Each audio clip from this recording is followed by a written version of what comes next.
Alright, I'm sorry this review took too long. I was pretty busy. Oh um this is sorry. Indiana Jones and the Kingdom of the Crystal Skull is not only the first Indiana Jones movie I actually went to see in theaters, but it's actually the first Steven Spielberg movie I went to go see on the big screen. I saw this at a drive-in theater, at the Bed Twin Theater, and it was the first time I went to that drive-in theater. First they showed Kung Fu Panda, and then they showed this. So, of all the Indiana Jones movies, people declare this one to be the worst of all of them. Really? This one is a bad movie? Honestly, from my opinion, I still think the second film is the worst of all of them because of Kate Capshaw's character Willie. But I still thought it was a fun movie. But this one's not too bad either.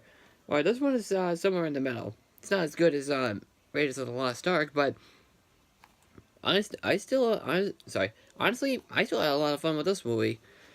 The movie takes place in 1957 this time, and it stars our favorite character, Indiana Jones, again played by a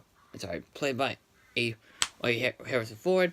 He's accompanied by a guy named George, known as Mac, played by Ray.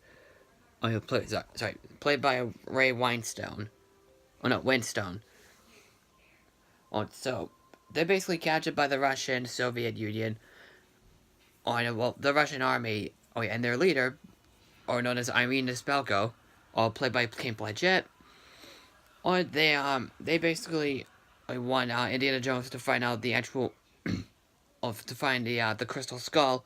And then they do basically find it, but Indiana Jones basically escapes from the other people, and Mac basically betrays them. They basically were friends back in World War II.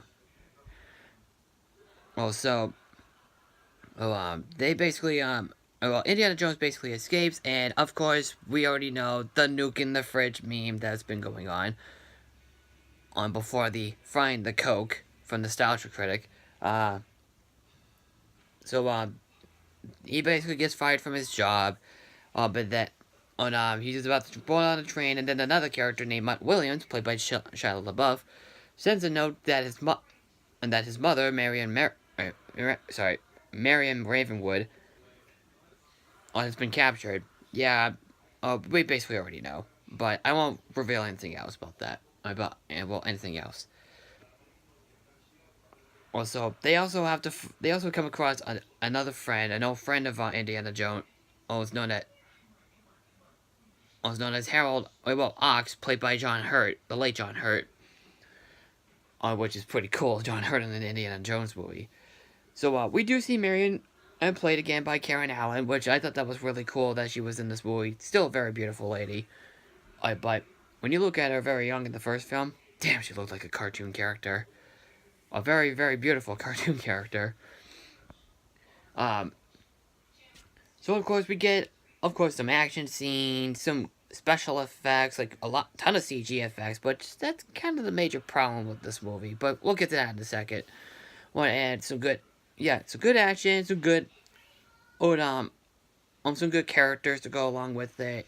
Actually, none of the characters are unlikable. They're all pretty likable, to be honest. There are problems with this movie, and I'll get to them right now, really quick. One is how is that Indiana Jones was able to survive from the refrigerator, or from the what do you call it? How was he able to survive that nuclear explosion inside of a fridge?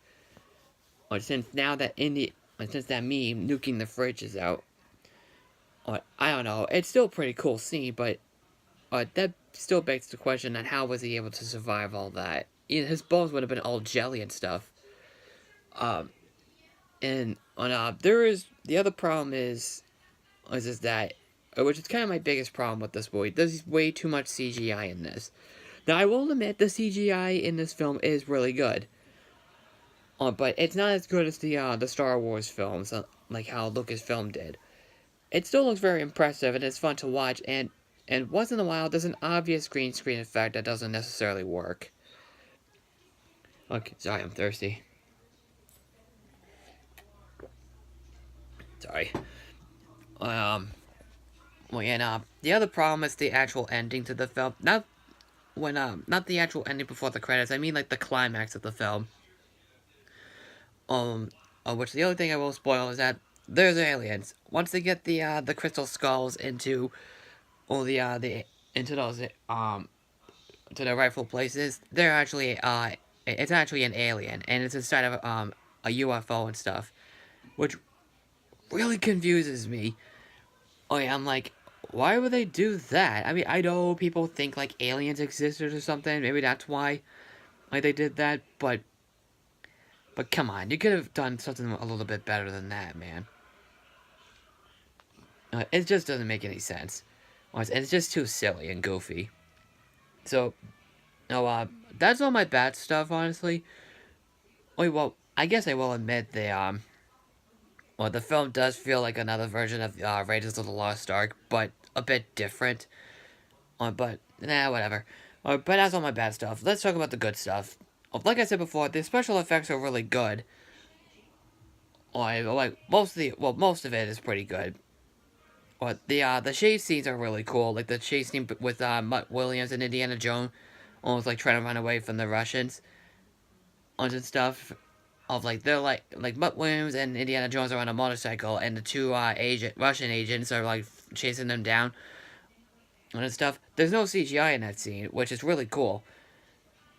So it's so much fun to watch. It's like the most fun part of the movie. Even the jungle chase scene was a lot of fun too. Indiana Jones is still awesome, only if he's an old man. I personally don't mind Mutt Williams. I think, like, Shia LaBeouf does a pretty good job as the character. Marianne is still incredibly lovable. I really like Kate Blanchett as the villain. When Mac was it was pretty funny every once in a while. Oh, and like I like how like Indiana Jones like punches him in the face. Oh, it's like first he threatens that he will punch him in the nose, and then he did punch him in the nose, and he's like, "I told you." And then he punches him again after he said, "Jonesy." Oh, yeah, then boom. Oh, I really thought that was pretty funny. There are some pretty funny scenes in the movie too. What do you call it? So I guess that's pretty much it. Well, the writing is fine, I will admit, for the most part. Like some of the humor does get a few good laughs. And stuff. The music by John Williams is incredible, of course, and there are some pretty cool Easter eggs throughout the film. I actually do have one other nitpick with the film before I wrap it up. Is that I kind of wish that Sean Connery was in this movie. I mean, in those days, he was in that League of Extraordinary Gentlemen movie back in 2006, and he wasn't even retired yet, and he wasn't even dead yet. Oh well. If they do bring it back for another Indiana Jones movie, which I don't think they will, now I think of it. But if they do, I'd be totally surprised. But what else can I say? I personally, I have a soft spot for this movie. If you're just looking for some good, fun action, or just want to ignore those problems, this might be your film, like how it is for me. But if you just want a complete better story that it doesn't kind of repeat itself from the first film, but does something different a bit, this is not for you. I don't know. I personally really like this film for what it is. It's like The Phantom Menace, but better. Or, like, all the characters are actually likable. So, that's pretty much it. If you have seen this film, what did you think? Just comment below, follow me on Twitter, Facebook, and Stardust, and Instagram. And don't forget to subscribe and share the video. And I'm the Bostonian Critic, and I will see you later. Bye-bye.